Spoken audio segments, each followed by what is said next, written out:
Hi everyone, दायो आङो थांगासिनो जोंनि internal vacancy Qatar Airwaysनि cabin crewनि interviewनि थाखाय ओमफ्राय आं बेफोरबायदि रेडि जानानै लाबाय नै मोननाय मोनैयाथ'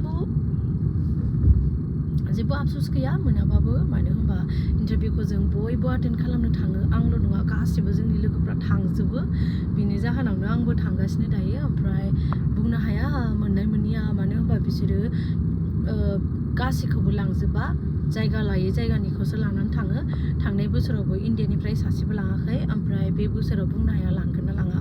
मानो होनबा बिसोरो आराबिक रायलायनो रोंनाय आराबिक स्पिकारफोरखौसो नागिरगासिनो ओमफ्राय जोंथ' रोंखाया नालाय आराबिक रायलायनो ओमफ्राय थेवबो इन्टारभिउखौ हैनानै फैनोसै मा जायो ओमफ्राय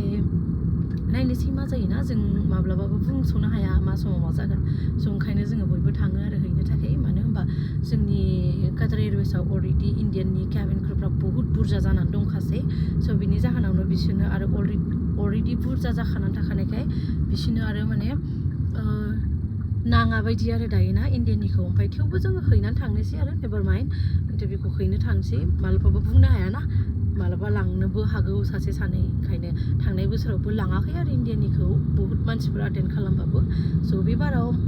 हपफुलि मिथिया मा जागोन थेवबो इन्टारभिउखौ हैनानै फैनोसै